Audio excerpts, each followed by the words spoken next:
खरा धाडसी व्यक्ती तो नसतो जो व्यक्ती त्या ठिकाणी भीतीला घाबरत नाही, तर या उलट खरा धाडसी व्यक्ती तो असतो जो भीतीला घाबरतो तरी देखील त्या ठिकाणी तिच्यावरती मात करून तिच्याकडे दुर्लक्ष करून आपलं जे काही कर्म आहे ते करत पुढे जात असतो व सक्सेसला गाठत असतो. रामकृष्ण हरी माऊली. मी ज्योतिष आचार्य वेदांत कुलकर्णी आपले आपले युट्यूब चॅनल स्वामी ज्योतिष ऑफिशियल मध्ये सहर्ष स्वागत करत आहे. आजचा हा जो काही कार्यक्रम आहे हा मिथुन राशी करिता अत्यंत महत्वाचा असा कार्यक्रम आहे, कारण आपण ऑगस्ट 2025 जे काही मासिक राशीफल आहे हे आपण या कार्यक्रमाच्या दरम्यान बघणार आहोत. सर्वप्रथम मी आपल्याला सांगू इच्छितो की या कार्यक्रमामध्ये आपण हेल्थ विषयी म्हणजेच आरोग्याविषयी त्या ठिकाणी कसं आरोग्य असणार आहे हे बघणार आहोत. स्टुडंट साठी स्टडी कसा असणार आहे हे देखील आपण या ठिकाणी बघणार आहोत. लव्ह रिलेशन जे प्रेम प्रसंगांमध्ये आहे त्या व्यक्तींसाठी या ठिकाणी हा महिना कसा जाणार आहे. मॅरिड लाईफ, वैवाहिक स्थिती, वैवाहिक सौख्य आपल्याला या महिन्यामध्ये कशा पद्धतीचं लाभणार आहे हे देखील आपण या ठिकाणी बघणार आहोत. लक फॅक्टर म्हणजेच आपलं भाग्य कसं असणार आहे, कसं आहे आपलं भाग्य हे देखील या ठिकाणी आपण या कार्यक्रमाद्वारे बघणार आहोत. करिअर म्हणजेच आपलं जे काही कार्यस्थान आहे दशमस्थान हे कसं आहे ते आपण बघणार आहोत. बिझनेस कसा आहे ते देखील आपण या ठिकाणी या कार्यक्रमाच्या दरम्यान बघणार आहोत. तर सर्वप्रथम आपण जाणून घेऊया गोचर ट्रान्झिशन जे काही ग्रहांचा ट्रान्झिट कोणत्या प्रकारचा आहे, कशा प्रकारचा आहे ते आपण या ठिकाणी जाणून घेणार आहोत. सर्वप्रथम आपण बघायला गेल्यास आपल्याला प्रथम स्थानामध्ये शुक्र, गुरु हे आपल्या राशीमध्ये बसलेले आहेत. द्वितीय स्थानामध्ये बुध तसेच सूर्य विराजमान आहेत. तृतीय स्थानामध्ये केतू आहे. चतुर्थ स्थानामध्ये मंगळ आहे. पंचम स्थान आपलं रिक्त आहे. सप्तम दशम नवम स्थानामध्ये आपला राहू देवता जो काही चाणक्य आहे तो विराजमान आहे. दशम स्थानामध्ये शनी विराजमान आहे, कर्माची देवता शनी. आता अशा प्रकारचं हे गोचर आहे. व्हिडिओला सुरुवात करण्याच्या आधी मी आपल्याला सांगू इच्छितो की आपल्याला जर आपली जन्मरास माहिती नसेल, हे जे काही भविष्य आहे हे जन्मराशीवरती आधारित आहे, परंतु आपल्याला जर जन्मरास माहिती नसेल तर आपण चालू नावाप्रमाणे चालू राशीप्रमाणे देखील बघू शकता. चालू नावाप्रमाणे 50% आपण बघू शकता. सर्वप्रथम आपण त्या ठिकाणी हेल्थचा विचार करूया. जे काही आरोग्य आहे त्या आरोग्याचा या ठिकाणी आपण विचार करूया. आरोग्य बघत असताना आपल्याला राशीचा स्वामी बघावा लागतो. राशीचा स्वामी आपली जी काही रास आहे ही रास मिथुन राशीचा स्वामी बुध हा आहे. बुध आपल्या द्वितीय स्थानामध्ये विराजमान आहेत. सध्या स्थितीमध्ये बुध हा आपल्या द्वितीय स्थानामध्ये विराजमान असल्यामुळे आपलं जे काही आरोग्य आहे ते अतिउत्तम प्रमाणामध्ये राहू शकेल. परंतु तुम्हाला एक सांगतो की आपलं जे काही फर्स्ट हाऊस आहे या फर्स्ट हाऊस मधून देखील आपलं आरोग्य आपण सांगू शकतो. त्यामध्ये गुरु आणि शुक्र हे दोन ग्रह परस्पर विरोधी ग्रह, हे मित्र ग्रह नाहीत, हे परस्पर विरोधी ग्रह आहेत. का? याचं कारण काय? एक देवांचा गुरु आहे बृहस्पती आणि एक असुरांचा म्हणजेच राक्षसांचा गुरु आहे शुक्र. त्यामुळे आरोग्य उत्तम राहील. आरोग्याच्या बाबतीत कोणत्याही प्रकारची तक्रार राहणार नाही, परंतु आपल्यामध्ये कुठेतरी असा अहंकार जाणवेल. हे झालं जनरल प्रेडिक्शन. परंतु आरोग्याबद्दल आपलं जे काय आहे आरोग्य हे उत्तम या महिन्यामध्ये आपल्याला लाभणार आहे. पुढचं बघूया. स्टडी वाईज हा महिना आपल्याला कसा जाणार आहे. विद्यार्थी दशेतील मंडळी आपल्याला कशा पद्धतीचा हा स्टडी वाईज महिना जाणार आहे ते आपण बघूया. तत्पूर्वी आपल्याला सांगू इच्छितो की आपण स्टडीचा ज्यावेळेस विचार करतो त्यावेळेस आपल्याला पंचम स्थान हे अभ्यासामध्ये घ्यावं लागतं. पंचम स्थान तिथे 7वी रास उदित होत आहे. आपली ही जी काही 7वी रास आहे ही 7वी रास तो राशीचा स्वामी शुक्र हा आहे. शुक्र आपल्या प्रथम स्थानामध्ये विराजमान आहे. मगाशीच तुम्हाला सांगितल्या पद्धतीने तुम्हाला कुठेतरी अहंकार येऊ शकतो की मी मीपणा कुठेतरी आपल्याला जास्त प्रमाणामध्ये या महिन्यामध्ये फेस करावं लागेल. तसेच जे काही शिक्षण आहे, शैक्षणिक दर्जामध्ये जर विचार केला तर शुक्र हा गुरुसोबत बसलेला असल्या कारणाने तरी देखील त्या ठिकाणी उत्तमच आपल्याला या ठिकाणी शैक्षणिक दृष्ट्या उत्तम हा महिना आहे. ठीक आहे, काहीही हरकत नाही. हा शैक्षणिक दृष्ट्या अत्यंत उत्तम आहे. परंतु मला तुम्हाला एक सांगू अशी इच्छितो की 17 ऑगस्ट 2025 रोजी या सूर्याचं ट्रान्झिट होणार आहे. स्वतः तो ज्या राशीमध्ये बसलेला आहे, चतुर्थ रास कर्क रास, 4 नंबर लिहिले म्हणजे चतुर्थ रास, आणि चतुर्थ रास कर्क रास आहे. कर्क राशीमधून तो ज्या वेळेस ट्रान्झिट करेल सिंह राशीमध्ये, स्वतःच्या राशीमध्ये, त्यावेळेस त्यानंतर तुमचं जे काही शैक्षणिक दृष्ट्या आहे, तुम्हाला जर कुठे एखादा पेपरची लेखी परीक्षा असेल तर ती उत्तम जाऊ शकेल, किंवा तुम्हाला एखादा फॉर्म भरायचा असेल सरकारी क्षेत्रामधला, तो फॉर्म फिलअप करू शकता तुम्ही आणि त्यामध्ये यश संपादन तुम्हाला त्यानंतर मिळू शकेल. परंतु मी म्हणेल 17 ऑगस्ट नंतरच तुम्हाला तुमचं जे काही राशीफल आहे ते उत्तम पद्धतीत स्टडीच्या बाबतीमध्ये भेटणार आहे. पुढे बघूया आपण लव्ह रिलेशन. प्रेम कसं असणार आहे, आपलं प्रेमाची जे काही आयुष्य आहे ते कसं असणार आहे ते आपण या ठिकाणी बघूया. प्रेम प्रसंगांच्या बाबतीमध्ये आपण जे काय आहे ते पंचम स्थानच आपण अभ्यास करत असतो, कारण पंचम स्थान हे संततीचं स्थान आहे, तसेच आपल्या शिक्षणाचं स्थान आहे. त्यामुळे पंचम स्थानाचं जे काय आहे ते आपण अभ्यास करूया.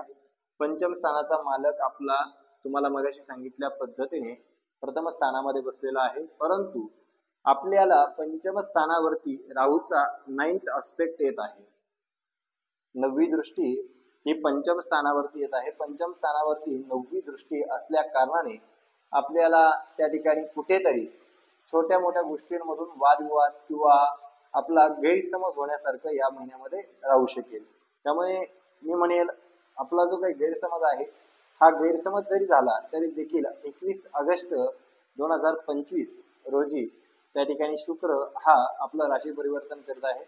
त्यामुळे तुम्हाला जर गैरसमज झाला जरी देखील तो गैरसमज लवकरात लवकर दूर होईल. पुढे बघूया आपलं मॅरिड लाईफ.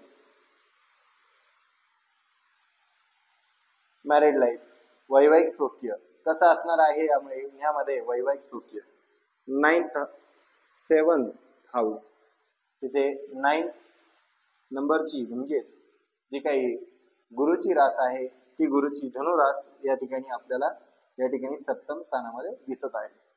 सप्तम स्थानामध्ये जी काही धनुरास आहे तिचा जो काही मालक आहे, स्वामी आहे, तो स्वामी आपल्या प्रथम स्थानामध्ये विराजमान आहे. प्रथम स्थानामध्ये विराजमान असल्या कारणाने त्याची जी काही 7वी दृष्टी आहे, 7th अस्पेक्ट, ती सरळ आपल्या सप्तम स्थानावरती येत आहे. सप्तम स्थानावरती त्याची अस्पेक्ट असल्या कारणास्तव अत्यंत उत्तम असे ग्रहमान आहेत. परंतु असे असले तरी देखील शुक्राचा देखील 7th अस्पेक्ट आपल्या या सप्तम स्थानावरती येत आहे. मंगळाचा 4th अस्पेक्ट आपल्या या सप्तम स्थानावरती येत आहे. शनीचा 10th अस्पेक्ट आपल्या या स्थानावरती येत आहे. आता तुम्ही म्हणाल या केंद्रस्थानातील सर्वच ग्रहांचा अस्पेक्ट आपल्या सप्तम स्थानावरती म्हणजे मॅरिड लाईफ वरती येऊन बसलेला आहे, मग काय होणार आहे. जे काही आपला स्पाऊस असेल म्हणजे आपली जे काही पार्टनर असेल, पती पत्नी जे काय असेल, त्यांना जास्त प्रमाणामध्ये त्यांचा मूडी नेचर असेल. मूडी म्हणजे काय, मूड. कधी चांगला मूड असला तर अति आनंद, कधी कधी मध्येच राग भरणे, मध्येच चिडणे, हे अशा पद्धतीचं आपलं मॅरिड लाईफ असणार आहे. का, याचं कारण असं, मंगळाचं 4th अस्पेक्ट आपल्या सप्तम स्थानावरती आहे.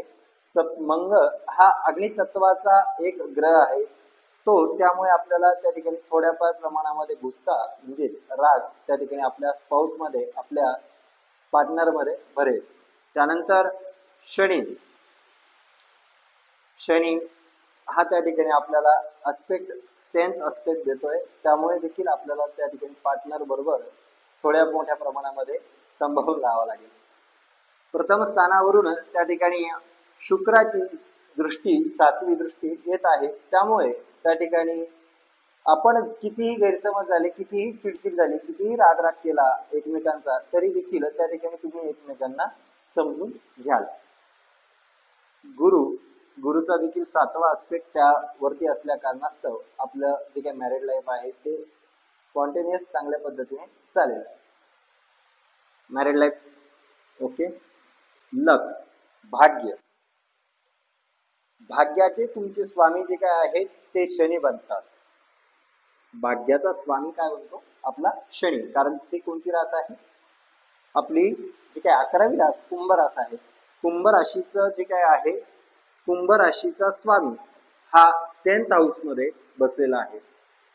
आणि करिअरच्या बाबतीत आपण बोलूयाच, परंतु त्या ठिकाणी हा जो काही आहे भाग्याचा स्वामी हा 10th हाऊस मध्ये बसून त्या ठिकाणी भाग्यस्थानामध्ये आपला राहू आहे. आपण जर एखादं मंगल कार्य करणार असाल, कोणतंही मंगल कार्य घ्या, ते मंगल कार्य पूजा पाठ असेल, कोणतंही एखादं नवीन कार्याची सुरुवात असेल, या सर्व गोष्टींमध्ये हा राहू आपल्याला विलंब आहे.